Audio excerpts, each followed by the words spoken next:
heroes in practicing their constitutional right to keep and bear arms. But it's not just service-disabled veterans that use these beneficial braces.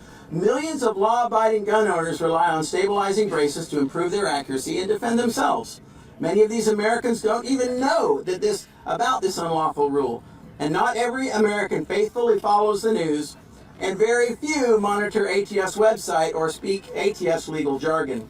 Yet the Biden administration is shamelessly using executive fiat to turn these law-abiding gun owners into felons for, again, simply attaching a piece of plastic to their firearm. Is this backdoor gun control plain and simple? After all, President Biden's ultimate goal is an unarmed America. Little by little, the left continues to advance measures, including the ATS pistol stabilizing brace rule, to disarm our nation and dismantle our Second Amendment liberties. Thankfully, we've seen several major court wins in the fight to take down ATF's unconstitutional pistol brace rule, but we can and must do more. Members of this institution swore an oath to support and defend the Constitution, and it is incumbent upon us to protect Americans' natural rights, our constitutional rights, including our Second Amendment freedoms. Furthermore, by passing H.J. Res. 44 to block the ATS rule, Congress can send a resounding message to the judicial system that opposes the ATS rule. And with that, I now want to turn over to my good friend and the co-lead of this bill, Representative Richard Hudson from North Carolina. Thanks, Richard. Thank you, Andrew, and thank you for the tremendous job you've done and protect their families. And House Republicans are going to answer that call. This new regulation by President Joe Biden's ATF on pistol braces has turned millions of combat wounded veterans and law-abiding citizens into felons overnight. Several years ago, a combat wounded veteran went to a local gun range with a friend, but they were asked to leave because this veteran wasn't able to control the pistol he was firing. His friend went home and fashioned the first stabilizing brace design so that his buddy could continue to defend his home, defend his family, enjoy shooting sports. This is not an issue about guns. This is an issue about overreach by bureaucracy. The American people are sick and tired of bureaucrats in Washington making new laws and calling them regulations. And this new law is going to take away the rights of law-abiding citizens, but more importantly, it's going to take away the rights of these combat wounded veterans. And it's a travesty. And we stand united. And today, the House of Representatives is going to speak, and we're going to say no more. We're going to stop this illegal, unconstitutional regulation. Thank you. And I now call on a representative from Arizona, a gentleman who has served his country, Mr. Eli Crane. Thank you guys for coming today. I really don't do speeches. I just want to talk to you for a second. There's many reasons why I support my colleague from Georgia's efforts here. This is so important for many different reasons. One of which, as my colleagues have already brought up, is the unelected bureaucrat sponsoring of this rule that is making so many Americans felons. But it's also supporting the Second Amendment, which is so important. And I want to ask you guys in the press, does our Constitution matter anymore? And I want to actually go into the language for a second. If you think about the language and why it was written the way that it is, what's the language? The right to bear and keep arms. Arms, that's the word used. They didn't say 16-inch 5.56 rifles. They didn't say SBR, short-barreled rifles. They kept it very vague for a reason, because they knew firearms would continue to evolve, and so would the threats to the American citizen. That's why they wanted us to have the ability to protect ourselves. And that's what we are fighting for here today. I want to remind you guys that plays 1 and 2 out of the How to Become a Tyrant playbook are control the media and disarm the populace.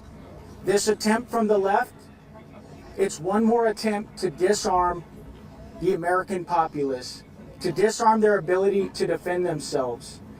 We as a body, we will not stand for it. I'm calling on conservatives, Republicans in the Senate and the House to support this legislation, and I'm also calling on Democrats who still support the Constitution and who still think the Constitution matters and who believe and understand that if it falls, if one part of it falls, it all falls.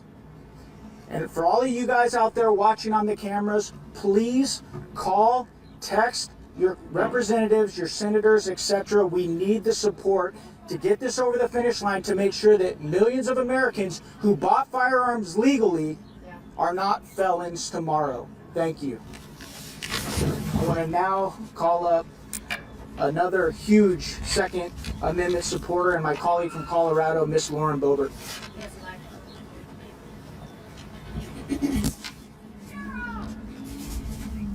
Well, first of all, I want to say thanks for being here and just listening to what we have to say about this pistol brace legislation that we are bringing to the floor. I'm grateful for my colleague, Andrew Clyde, for being so diligent with this. And as co-chair of the Second Amendment Caucus, I am proud to stand here today and support blocking Biden's unconstitutional pistol brace ban. Andrew Clyde is a friend of mine. He serves with me in the Freedom Caucus. He's my colleague, and he's a proven fighter of the Second Amendment. For his leadership on this issue, Representative Clyde even had to overcome threats from leadership to move this very important piece of legislation because he voted his conscience on the debt ceiling bill. And our Second Amendment rights, American citizens' Second Amendment rights, should never be used as a bargaining chip. I was proud to stand with my colleagues last week to hold the floor and force the House to vote on HJ Res 44. I'm glad we were able to come to an agreement, and I look forward to working with leadership in the upcoming days and the Speaker in restoring some fiscal sanity in the upcoming appropriations process. For far too long, rogue partisan bureaucrats at the ATF have run amok, infringing and trampling on the Second Amendment rights of the American people. Instead of pursuing common sense policies to help keep our communities safe, this agency literally laundered weapons to the cartels and lost approximately 1,300 guns in the process. These were firearms that they were tracking. Operation Fast and Furious exposed the recklessness of the ATF and how little regard they have for the rule of law. As a result, the American people have a third time viewing this agency and its rules as legitimate. Just in the last 5 years, the ATF has exchanged its long-standing positions on firearm products 3 times through administrative fiat due to political pressure.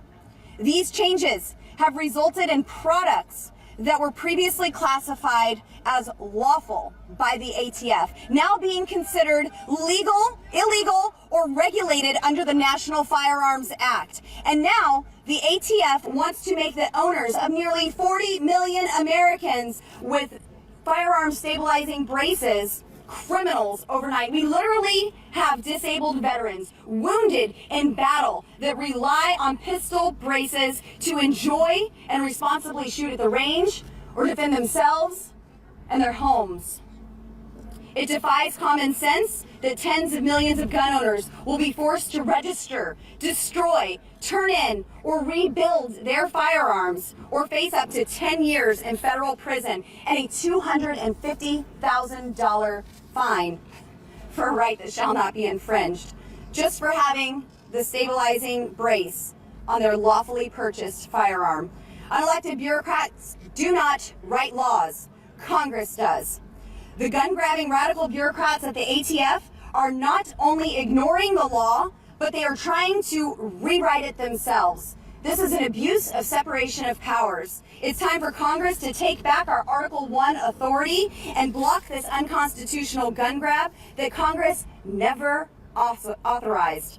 The Second Amendment is absolute on our watch, and it shall not be infringed. Now I want to welcome up my wonderful friend from Illinois, Congresswoman Mary Miller. Have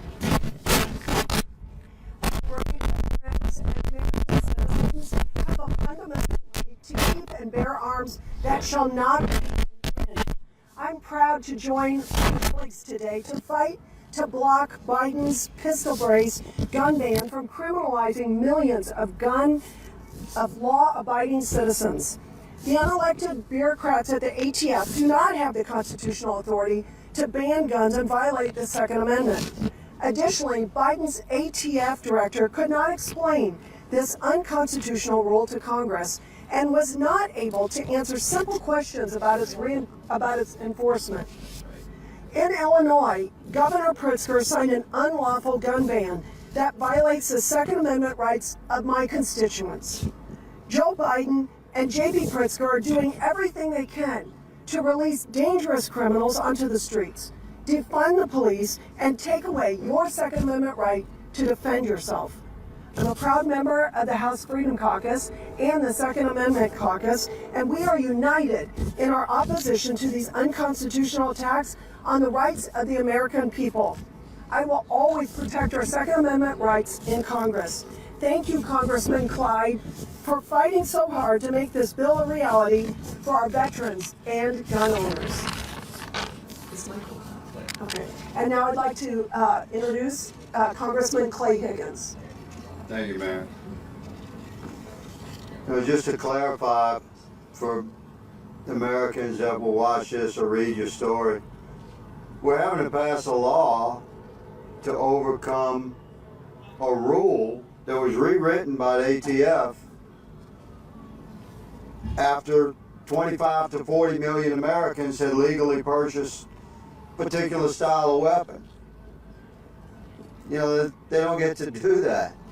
But we shouldn't have to pass a law in order to control a federal bureaucracy that it's difficult to debate against the simple observation that, you know, they're agenda driven and they've allowed their agencies to become weaponized against the very citizens they're supposed to serve. This is an extreme example that you know, we're able to address through congressional action, but literally it should not take an act of Congress to overcome the will of an agenda-driven bureaucrat.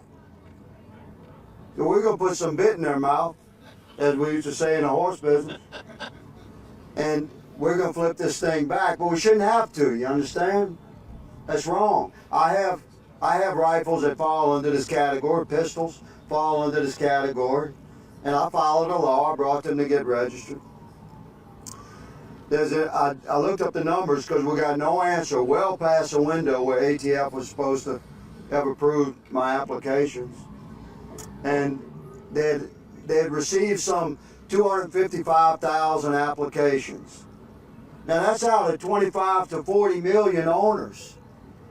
And they're saying that, well, they're doing their best to process these applications. Could you imagine if everyone actually complied with their demands? You see, they don't want you to comply with their demands and ultimately end up legally owning one of these. They want you to have it in your home or in your car so that if you get cross with the law, there's another federal charge, and if it happens here, you'll get parked next to the J6 political prisoners in the jail around the corner. So we're stopping them this time, but quite frankly, ladies and gentlemen, you should stop them next time before it gets to this point. You should be screaming from the highest rooftops, especially you youngsters, as your rights are gradually being eroded by federal bureaucracies that you didn't elect, and yet they definitely wield power over you. I thank my friend Andrew Clyde for putting this bill together. We're going to pass it through the House. We expect it to become law. Where's Josh? Right here. Representative Josh Pritchett, my buddy from Oklahoma. Thank you. So let me paint a picture. So behind me are people who served in the armed services, and for just the ability for people to have a visual that is going to be enhanced, would you all raise your hand if you served in the armed services behind me? So I want you to think about the visual, and I want you to think about as they held their hand when they were taking the oath to defend the Constitution against all enemies, foreign and domestic, if they ever thought, for those that actually ended up with a service-related injury, that they would find themselves in a place to where the Constitution they swore to uphold, the very same Constitution that guaranteed them, as a part of being of the people, the right to keep and bear arms not being infringed. It does not take a lawyer to understand the injustice of someone who is not elected. We're not talking about a decision that anybody as a voice of we the people is making. We're talking about this group of individuals as lawmakers trying to push back against those that aren't elected, that are perverting, going back to the Constitution, Article 1, Section 1, that says all legislative powers are to be vested in the Congress. So if for those who swore an oath to defend the Constitution, for those who found themselves with a service-related injury, being able to practice their Second Amendment right to defend their home, to defend their family, how egregious is it that we're talking about these people now moving in one day from another by a bureaucrat sitting in a cubicle who likely never served their country, and this individual is making a decision that those who put their life on the line could be facing tens of thousands of dollars in fine, up to $250,000, and up to 10 years in prison. That's not an America that the Declaration talks about. The role of government is to secure the right of the people. So this is about the rule of law. This is about what the Constitution says, and it's about having a voice that comes from the people you elect, not letting bureaucrats run America. With that, I want to call up another one of those people who served their country, my friend to the south, Representative Keith Self from Texas. Thank you, Josh. Ladies and gentlemen, I spent 25 years wearing the Army cloth. I served with the 82nd Airborne Division. I served with the Army Green Berets. For 25 years, I was defending the freedom of America. What we have today is a rogue administration. This is only one of the many executive orders, unconstitutional executive orders, that they have passed along with this order from the ATF. My message to the Biden administration is the American people will no longer allow unelected bureaucrats to pass these so-called laws, which are not laws passed by Congress. My message to the American people is we are standing here for you.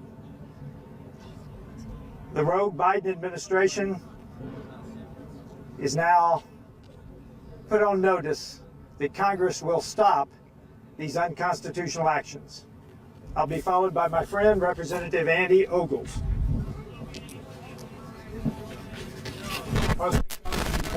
Colleagues, for drawing attention to the gross attempt by the Biden administration's ATF to violate the Second Amendment. For those who have served our country, who have poured out their last measure, their devotion to the posterity of our nation and the preservation of our Constitution must be remembered. The Second Amendment is an integral part of that sacrifice and that service. Biden and his hand-picked bureaucrats at the ATF, they're attacking the rights of law-abiding American citizens. The Biden administration thinks the Second Amendment is a nuisance. It's a nuisance to them, and they'd like to destroy it. What other explanation is there for turning disabled veterans into felons?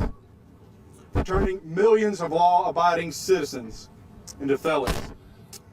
The ATF's application of a retroactive rule to punish our fellow citizens must be condemned and defeated. We owe that to the people of America, to those who have served our country, and to those who have given the ultimate sacrifice. If Biden was so concerned about safety, he would secure our southern border. If Biden was so concerned about safety, he'd admonish the woke DAs that are let criminals back on the street. If Biden was so concerned about safety, he would directly address China for flooding our streets with fentanyl. This rule is not only unconstitutional, it reeks of a woke president, an activist president who deserves to be impeached. I look forward to voting for Congressman Clyde's bill and fighting for the Americans who no longer should be considered felons. Thank you. And now I'd like to introduce Aiden Johnson from Gun Owners of America. Gun Owners of America have been instrumental in this entire process. Hello, my name is Aiden Johnson. I'm the Director of Federal Affairs for Gun Owners of America. GOA was established in 1976 and is proudly known as the only no-compromise gun lobby in Washington, D.C. At midnight on June 1st, President Biden banned up to 40 million pistols. No law was passed. It was the largest gun ban in our nation's history, and it happened by executive order. Now, anyone who has failed to register, turn in, rebuild, or destroy their lawfully acquired pistol is subject to felony charges of up to 10 years in a federal prison and a $250,000 fine per firearm. Since the rule was announced, countless freedom-loving Americans have voiced their dissatisfaction, from gun owners to sportsmen, from veterans to law enforcement. Organizations and groups representing tens of millions of Americans have spoken out. Texas joined GOA in filing a lawsuit to stop this ban, and we secured an injunction for GOA members and employees of the state of Texas. But the Second Amendment should protect all gun owners from President Biden's unconstitutional actions. We are proud to see the House take action and thank Representative Andrew Clyde for his leadership on the issue. Whether it's bump stocks or pistol braces, the archaic National Firearms Act has been weaponized against the American people for far too long. No president has the right to ban a firearm or a firearm accessory. GOA stands to protect and restore the Second Amendment rights of the people. Right now, that's by blocking this rule. And moving forward, that's by repealing the unnecessary restrictions dating back to the National Firearms Act of 1934. The American people deserve the freedom to decide which firearms best suit their personal needs. Thank you. Thank you, Aiden. And now I'd like to call up Bob Carey, Captain, United States Navy, retired, another Armed Forces veteran from the National Defense Committee. Bob. Thank you very much, Congressman. As I said, Bob Carey, National Defense Committee, we're a veteran-serving organization that focuses on protecting veterans' civil and legal rights. The fact of the matter is that this is an arbitrary and capricious overreach of the executive branch's regulatory power. And the ATF is basically wanting to make itself not only the judge and jury in these cases, but the prosecutor as well. And that is unconstitutional in and of itself, as well as a clear violation of the Administrative Procedures Act. And we are fully supportive, as are the other 12 veteran organizations that signed on to our letter to Congress, calling for the immediate passage of this resolution in order to be able to utilize the Congressional Review Act to overturn this unconstitutional action by the ATF. I'd like to thank Representatives Clyde and Hudson and the other members who showed up today, as well as the 188 co-sponsors of the resolution for their leadership in getting this done. We'd also like to thank Representative Scalise for bringing this, for working to bring this to the floor today. The National Defense Committee is one of the few veteran organizations that actually does score votes. This will be a key scored vote for us, and when it goes to the Senate, it'll be a key scored vote there as well. I find it fundamentally hypocritical and ironic that my government trusted me and my fellow veterans to determine who to shoot and who not to shoot when we were on active duty in the military, at the deck plate level. But now that I'm a veteran, they do not. It is condescending, it is paternalistic, it is disrespectful, and the veteran community opposes this ATF rule and calls for the immediate passage of this resolution. Thank you very much. Thank you very much. Now I'll take a few questions and then we'll conclude the presser. Yes, sir. One, even if it were to pass the House and Senate, the president would likely veto this. Okay. And the votes likely would not be there to override the veto. What do you have to say about that? And second, what is your reaction to the former President Trump just being arraigned moments ago in the Well, well. Let's stick to the topic of this press conference, okay? Which is about the pistol brace. But happy to answer that question for you. I think the most important thing here is that the House and the Senate send a very clear message to both the American people and to the court system, because as you heard from Gun Owners of America, who are fundamentally involved in the legal system, in the legal challenge to this pistol brace rule, that you will have a court that will see what's happening here. They're not blind. And they will know that this is what Congress's intent actually is. We're the legislators here. The ATF is not.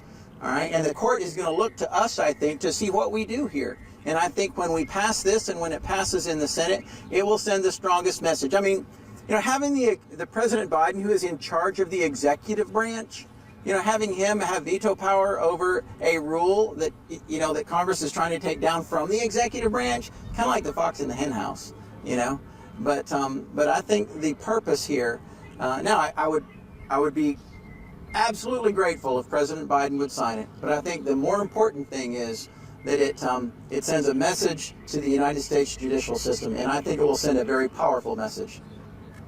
Thank you. Yes, ma'am. Democrats announced today that they were going to file 3 discharge petitions to actually increase gun restrictions on the same day that you're going for a vote. I'm just curious about your reactions. Good luck. Good luck. I haven't seen one come out yet, and I don't think we will. We'll see one. Yes, ma'am. What's your relationship now with leadership, now that they've brought your bill to the floor? And then secondly, did you agree with your colleague, Congressman Bober, when he said that they were holding American Second Amendment rights for hostage in the last years? Well, I think the point there is we cannot hold American Second Amendment rights hostage, okay? That's something that is, above the pale. I mean, we just don't do that sort of thing. And I've got a very good relationship with leadership. We work together well. Thank you. Any more?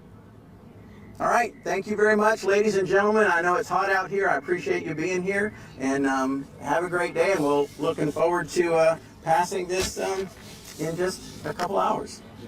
Thank all of you. I know it's hot. Thank you. Yes, it is.